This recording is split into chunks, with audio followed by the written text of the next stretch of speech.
வணக்கம் உறவுகளே. இந்த காணொளியில் நாங்கள் தென்பகுதி குறித்து சில அரசியல் விடயங்களை இந்த காணொளியிலே நாங்கள் பார்ப்போம். விசேடமாக இந்த காணொளியிலே ஒரு முக்கிய ஊடகத்திலே பயணித்தவர், கொழும்பு பகுதியிலே போட்டியிடுவதற்காக மனோ கணேசன் அவர்கள் களம் இறக்கியிருக்கின்றார். அவர் திருவண்ணாமலையைச் சேர்ந்தவர் என்று சொல்லப்படுகின்றது.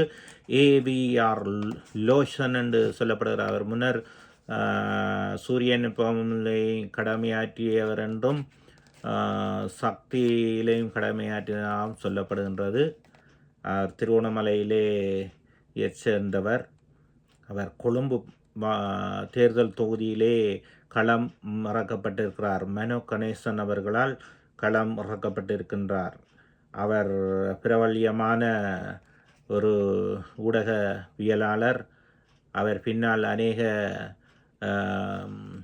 மக்கள் விருப்பங்களை உடையவர்கள், மக்கள் அபிமானம் கொண்டவர் திரு நண்பர் மனோ கணேசன் அவர்கள் கொழும்பு தேர்தல் தொகுதியிலே யாரை களம் இறக்க வேண்டும் என்பதை உன்னிப்பாக கண்காணித்து அறிந்து ஆராய்ந்து மக்கள் விருப்பம் கொண்ட ஒருவரை இறக்கி இருக்கின்றார் என்றுதான் சொல்ல வேண்டும். நாங்கள் பொறுத்திருந்து பார்ப்போம். இறுதியிலே அவருக்கு மக்களுடைய அபிப்பிராயம் எந்தளவு தூரம் இருக்கின்றது. அவருடைய அரசியல் பயணம் முதலாக ஒரு இளையவராக இறக்கியிருக்கிறார் அண்ணன் மனோ கணேசன் அவர்கள். தொடர்ந்து நாங்கள் பார்ப்போம் இந்த பயணம் எவ்வாறு அமையப் போகின்றது என்பது. ஊடகவியலாளராகவும் அவர் முதலாக களம் இறக்கப்பட்ட நபராகவும் பார்க்கப்படுகின்றார். அவருக்கு எங்களுடைய வாழ்த்துக்கள். அண்ணன் ஏவிஆர் லோசன் அவர்களுக்கு எங்களுடைய மனமார்ந்த நன்றிகள், வாழ்த்துக்கள். உங்களுடைய அரசியல் பயணம் நீடிக்க வேண்டும், தொடர வேண்டும். அது தமிழ் மக்களுக்கு பயனுள்ளதாக அமைய வேண்டும். வெற்றி பெற எங்களுடைய வாழ்த்துக்கள். அண்ணன் மனோ கணேசன் அவர்கள் முந்தியுள்ளார். வடக்கு கிழக்கில் இருந்து கொழும்பு பகுதியிலே தமிழ் வேட்பாளர் தெரிவு செய்ய இருக்கும் வேளையிலே அண்ணன் அவர்கள் முந்தி உள்ளார். பொறுத்திருந்து பார்ப்போம்.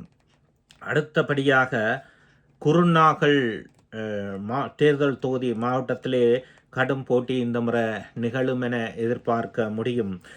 குருநாகல் மாவட்ட தேர்தல் தொகுதியில தான் நாமல் ராஜபக்ச அவர்களும் போட்டியிடுவார் என்று சொல்லி எதிர்பார்க்கப்படுகின்றது. ஆனாலும் அது இன்னும் பகிரங்கமாக வெளியிடப்படவில்லை, மறைமுகமாக இருக்கிறது, உத்தியோகமாக தெரிய வரவில்லை. ஆனால் குருநாகல் தேர்தல் தொகுதியிலே இந்த முறை கடும் போட்டி நிகழ்வும் என எதிர்பார்க்கப்படுகின்றது.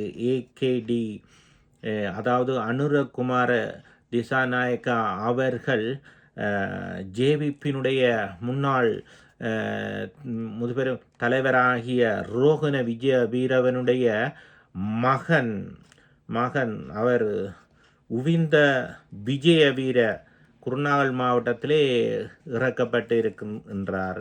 எனவே அந்த குருநாகல் மாவட்டத்திலே நாமல் ராஜபக்ச அவர்கள் இறக்கப்படுவார்களாக இருந்தால் குருநாகல் மாவட்டத்திலே அநேக வாக்குகள் இருக்கின்றது. அந்த பகுதியிலே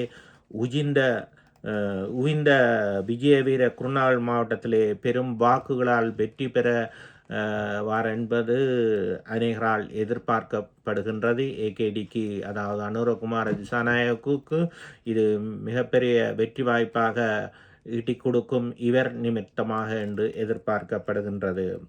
எனவே தொடர்ந்தும் நாங்கள் அரசியலிலே திடீர் மாற்றங்கள், அதிரடி முடிவுகள் எல்லாம் நிகழ்ந்த வண்ணமாக இருக்கின்றது. அனுரகுமார திசாநாயக்காவினுடைய அதிரடி மாற்றங்களும் அதிரடி முடிவுகளும் அநேகரால் எதிர்பார்க்கப்பட்டு கொண்டிருக்கிறது.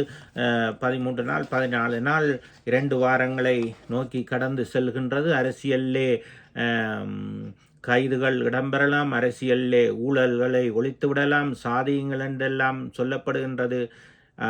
தேர்தல் வரை நாங்கள் பொறுத்திருந்து பார்க்க வேண்டிய சூழ்நிலை இருக்கின்றது. ஏனென்று சொன்னால் இப்பொழுது கைதுகளும் ஊழல் சம்பந்தப்பட்ட விடயங்களை வெளியிலே கொண்டு வருவதிலும் பல்வேறுபட்ட சிக்கல்கள் இருக்குது என்பதை எல்லோரும் உணர்ந்தவர்களாய் இருக்கின்றார்கள்.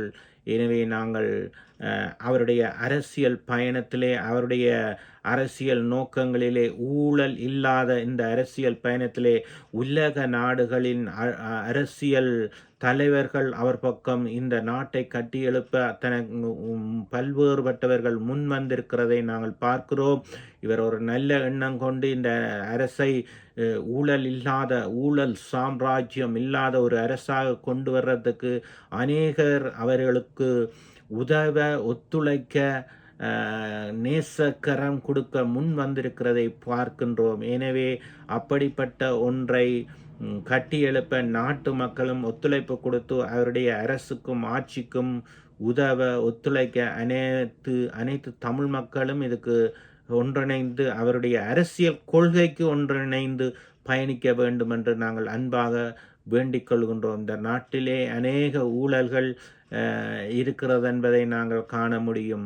ஒவ்வொரு துறை சார்ந்தும் இந்த நாட்டிலே ஊழல் இருக்கின்றது, நிறைய இருக்கிறது. ஒவ்வொரு ஊழலும் நான் அன்பாக வேண்டுகோள் விடுக்கிறேன். ஒவ்வொரு துறையிலையும் இந்த ஊழல்களை கண்டுபிடிப்பதற்காக ஒரு குழுக்களை நியமித்து ஒவ்வொரு துறைகளையும் ஒவ்வொரு கணக்காய்வு, ஒரு நிதி ஆடிட்டிங் இருக்க வேணும். ஒரு நிதி சார்ந்து வேலை செய்யப்படுகின்ற ஒவ்வொரு நடவடிக்கைகளும் இருக்குமாக இருந்தால் தான் ஒவ்வொரு துறையிலையும் கண்டுகொள்ளலாம். நான் பல்வேறுபட்ட முறையில் நான் அறிந்தவன் என்ற முறையில் சொல்லுகிறேன். ஒவ்வொரு மாவட்டங்களிலேயும் இருக்கின்ற பிரதேச செயலகங்களாக இருந்தாலும் நகர சபைகளாக இருந்தாலும் அந்த இடங்களில் வாகனங்கள் இருக்கின்றது, நிதி வருமானங்கள் இருக்கின்றது. இந்த நிதி வருமான கணக்குகள் அரசாங்கத்துக்கு சரியான முறையில் போய் செய்கிறதான்னு சொன்னால் கேள்விக்குறி. இன்றைக்கு பல வகையான உளவு இயந்திரங்கள் இருக்கின்றது. இந்த உளவு இயந்திரங்களை பழுதடைந்து திருத்தோணுமா இருந்தன்னு சொல்லிச்சுன்னா அவைகளை திருத்துறதுக்கண்டு பிரதேச சபைக்கண்டு சொல்லி இடங்கள் இருக்குது. அதை கொண்டே பிரதேச சபையில் சாரதி கொண்டு போய் அதை திருத்துற கராச்சியில் கொண்டே விடணும். அங்கேருந்து உயர் அதிகாரிகள் போய்த்தான் அதுக்கு இப்போ 1,00,000 ரூபா திருத்தக்கூடிய வேலை இருக்குமென்று சொல்லி சொன்னால் அதை 3 லட்சமாக போடுவினோம். நான் எந்த பிரதேச சபைன்னு சொல்லல, எந்த நகர சபைன்னு சொல்லல. அப்போ 1,00,000 ரூபா திருத்தக்கூடிய வேலை இருக்குமென்று சொன்னால் டிரைவர் கொண்டு போய் டிராக்டரை விட்டுட்டு வரணும். அவையில் அந்த திருத்துற கராச்சிக்குரிய ஓனர் இங்கே இருக்கிற அதிகாரிக்கும் இடையில் உள்ள தொடர்பாடல் என்னென்று சொல்லி சொன்னால், ரைட், இதை இன்னது வாங்கினேன், இன்னது செலவழிச்சேன், இதுக்கு போல் அதை திருத்த விளையாண்டு 1,00,000 செலவாக இருந்தால் 3 லட்சம் போட்டு கணக்கெடுத்து வீட்டுக்கு கொண்டு போன வரலாறுகள், சரித்திரங்கள் இருக்குது. எனவே அரசாங்கத்துக்கு எப்படி வருமானம் போகும்? இன்றைக்கு அரச போக்குவரத்து சபையாக இருந்தாலும் அங்கே இருந்தும் அரசாங்கத்துக்கு வருமானம் காட்டப்பட்டதா இல்லை, நஷ்டத்தில் தான் சிடிபி இன்றைக்கு ஓடிக்கொண்டிருக்கு, அரசு போக்குவரத்து கழகம். அப்போ பஸ்ஸை டிக்கெட்டை கொடுக்கினா இறங்கும் போது அந்த டிக்கெட்டை வேண்டிட்டு அந்த டிக்கெட்டை வச்சுக்கொண்டு அடுத்த ஆளுக்கு டிக்கெட்டை போட்டு கொடுக்கணும். எப்படி இலங்கை போக்குவரத்து கழகத்தால் அரசாங்கத்துக்கு வருமானம் பெறும்? அரசாங்கத்துக்கு போக்குவரத்து கழகத்தால் நஷ்டத்தில் ஓடுது, விமான நிலையம் நஷ்டத்தில் ஓடுது.